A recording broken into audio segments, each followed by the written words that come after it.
आप सभी को पता होगा कि कौन के लिए हम वर्ड यूज़ करते हैं हु, तो क्या हम कौन कौन के लिए हु यूज़ करें। ठीक इसी तरह से कहाँ के लिए हम वर्ड यूज़ करते हैं वेयर, तो कहाँ कहाँ के लिए हम वेयर 2 बार यूज़ करें। ठीक इसी तरह से धीरे के लिए हम वर्ड यूज़ करते हैं स्लो, तो क्या धीरे धीरे के लिए हम स्लो 2 बार लिखें। So hello everyone, welcome back to my channel. आज की क्लास में हम लोग यही सीखेंगे कि अगर इंट्रोगेटिव वर्ड्स हैं, जैसे कि WH फैमिली में जो भी वर्ड्स आते हैं वो अगर सेंटेंस में 2 बार रिपीट हो जाएं तो उन्हें हम कैसे लिखते हैं इंग्लिश में। और ठीक इसी तरह से कुछ वर्ड्स ऐसे होते हैं जिनके इंग्लिश हमें पता होती है, लेकिन वो वर्ड्स भी अगर 2 बार रिपीट हो जाएं, जैसे धीरे धीरे, जल्दी जल्दी, बार बार, थोड़ा थोड़ा, तो इनके लिए हम कौन सा वर्ड यूज़ करते हैं इंग्लिश में। तो वो सारी चीज़ें हम लोग इस वीडियो में सीखने वाले हैं। चलिए क्लास को स्टार्ट करते हैं। तो सबसे पहले हम WH फैमिली के सभी वर्ड्स को सीखेंगे। उसके बाद हम देखेंगे कि यही वर्ड्स अगर सेंटेंस में 2 बार रिपीट हो जाएं तो इनके इंग्लिश क्या होती है। तो देखिए WH फैमिली में टोटल 9 वर्ड्स आते हैं, जिसमें सबसे पहला वर्ड है हु का मतलब होता है कौन। सेकेंड है होम का मतलब होता है किसे या किसको। हुज, इसका मतलब होता है किसका, किसकी या किनका। वॉट का मतलब होता है क्या। विच का मतलब होता है कौन सा या कौन से। व्हेन का मतलब होता है कब। वेयर का मतलब होता है कहाँ। वाई का मतलब होता है क्यों। और हाउ का मतलब होता है कैसे। तो आप देख पा रहे होंगे कि ऊपर के जो 8 वर्ड्स हैं सारे के सारे WH से स्टार्ट हो रहे हैं, सिर्फ एक को छोड़ के, सिर्फ हाउ को छोड़ के।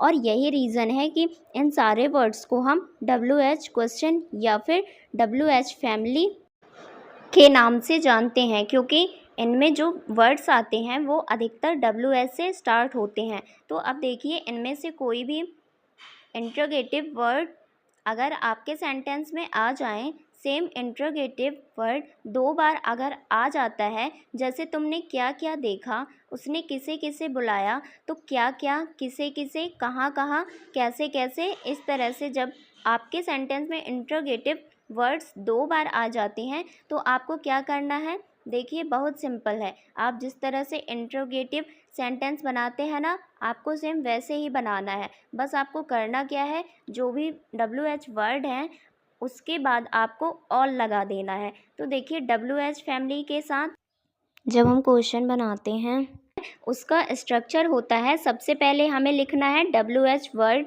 उसके बाद लगानी है हेल्पिंग वर्ब, उसके बाद सब्जेक्ट और उसके बाद मेन वर्ब। लेकिन देखिए क्योंकि हमारा WH वर्ड सेंटेंस में 2 बार आएगा, रिपीट होगा, तो उसके लिए हमें क्या करना है, उसके लिए हमें सिंपल सा WH वर्ड के बाद ऑल लगा देना है। इस चीज़ को चलिए एग्जाम्पल से समझते हैं। जैसे कि देखिए वह कहाँ कहाँ गई, तो देखिए कहाँ के लिए हम कौन सा वर्ड यूज़ करते हैं वेयर, लेकिन सेंटेंस में आया है कहाँ कहाँ, तो हम लिखेंगे वेयर ऑल। उसके बाद हमें लगानी है हेल्पिंग वर्ब। ये सेंटेंस कौन सा है, ये सेंटेंस एक सिंपल पास्ट का सेंटेंस है, और सिंपल पास्ट में हमारे पास हेल्पिंग वर्ब होती है डिड, तो हम लिखेंगे वेयर ऑल डिड। उसके बाद लिखना है सब्जेक्ट, तो यहाँ पे लड़की की बात हो रही है तो हम लिखेंगे सी। उसके बाद हमें लगानी है मेन वर्ब, तो हम लिखेंगे गो। तो देखिए सेंटेंस किस तरह से बन रहे हैं वो समझिए। सिंपल पास्ट का एक सेंटेंस है, अगर हमें बोलना है वह गई तो हम कैसे बोलेंगे, सी वेंट। हम सब्जेक्ट लगाते हैं, उसके बाद वर्ब की सेकेंड फॉर्म सिंपल है, हम बोलते हैं सी वेंट। अगर हमें पूछना हो क्या वह गई, तो हम हेल्पिंग वर्ब को पहले लिखते हैं, तो हम कैसे बोलते हैं डिड सी गो। वहीं पे अगर हमें पूछना है वह कहाँ गई, तो हम बोलते हैं वेयर डिड सी गो। और अगर हमें पूछना हो कि वह कहाँ कहाँ गई, तो हम बोलेंगे वेयर ऑल डिड सी गो। तो जब भी WH वर्ड सेंटेंस में 2 बार रिपीट हो जाते हैं तो सब कुछ सेम रहता है, बस WH वर्ड के बाद ऑल लग जाता है। देखिए दूसरा एग्जाम्पल, उसने क्या क्या देखा, तो क्या के लिए वर्ड यूज़ होता है वॉट, तो क्या क्या के लिए वर्ड यूज़ होगा वॉट ऑल। तो सेंटेंस बन जाएगा वॉट ऑल डिड ही सी। तो हमने सबसे पहले क्या लिखा वॉट ऑल, क्योंकि सेंटेंस में क्या क्या 2 बार आया है। उसके बाद हमने लगाई हेल्पिंग वर्ब डिड, क्योंकि ये एक सिंपल पास्ट का सेंटेंस है। उसके बाद सब्जेक्ट और उसके बाद वर्ब की फर्स्ट फॉर्म। एक चीज़ ध्यान में रखिएगा कि सिंपल पास्ट में अगर आप कोई क्वेश्चन कर रहे हैं या फिर नेगेटिव सेंटेंस बना रहे हैं तो डिड के बाद हमेशा वर्ब की फर्स्ट फॉर्म आएगी।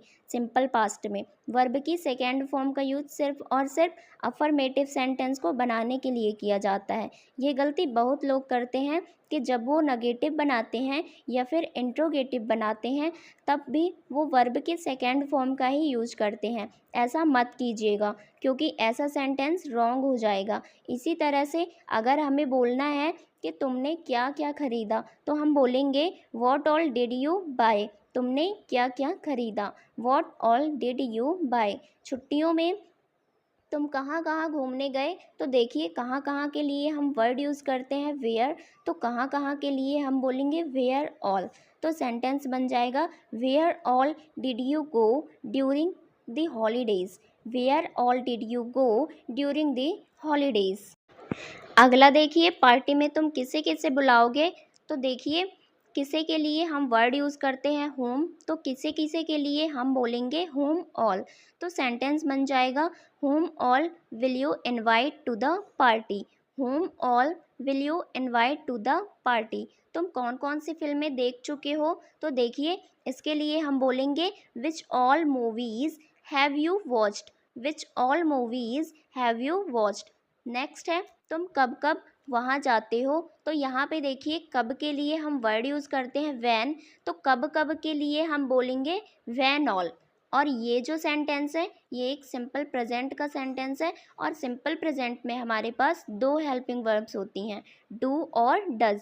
अब क्योंकि देखिए हमारा सब्जेक्ट यहाँ पे यू है और यू के साथ हम यूज करते हैं डू का, तो हमारा सेंटेंस हो जाएगा when all do you go there. When all do you go there.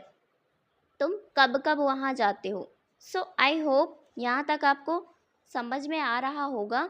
अब हम लोग देख लेते हैं कुछ ऐसे वर्ड्स जैसे धीरे धीरे, थोड़ा थोड़ा, जल्दी जल्दी, बार बार। अगर ऐसे वर्ड्स आपके सेंटेंस में आए तो इन्हें आप इंग्लिश में कैसे बोलेंगे, तो देखिए धीरे धीरे के लिए हम वर्ड यूज़ करते हैं ग्रेजुअली।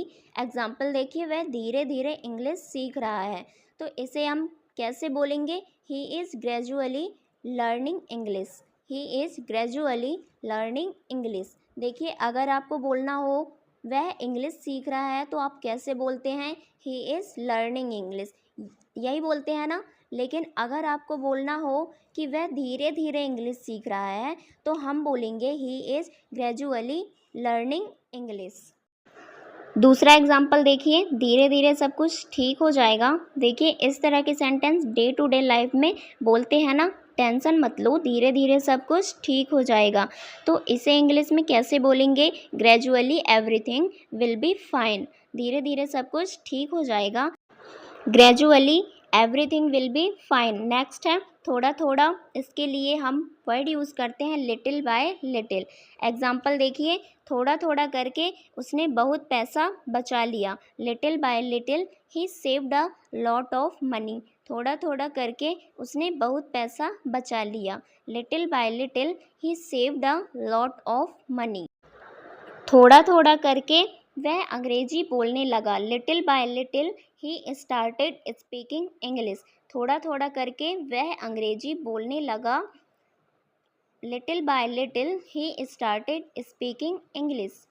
जल्दी जल्दी, इसके लिए हम वर्ड यूज़ करते हैं क्विकली। एग्जाम्पल देखिए, जल्दी जल्दी अपना होमवर्क ख़त्म करो। Finish your homework quickly. जल्दी जल्दी अपना होमवर्क ख़त्म करो। Finish your homework quickly. इसी तरह से अगर आपको बोलना हो जल्दी जल्दी तैयार हो जाओ, गेट रेडी क्विकली, जल्दी जल्दी तैयार हो जाओ। इसके बाद है बार बार। देखिए बार बार के लिए हमारे पास 3 वर्ड्स हैं। पहला है अगेन एंड अगेन, दूसरा है ओवर एंड ओवर, और तीसरा है रिपीटेडली।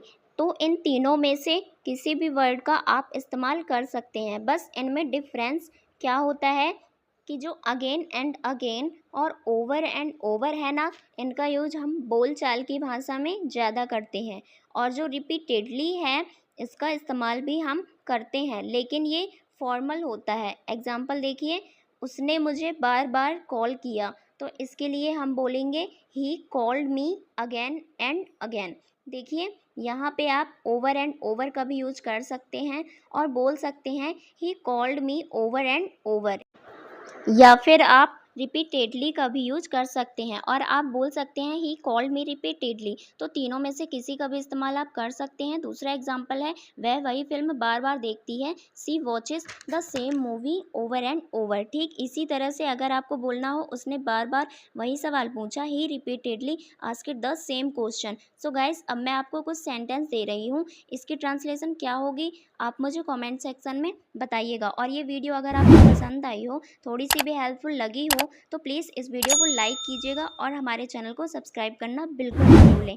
Thanks for watching.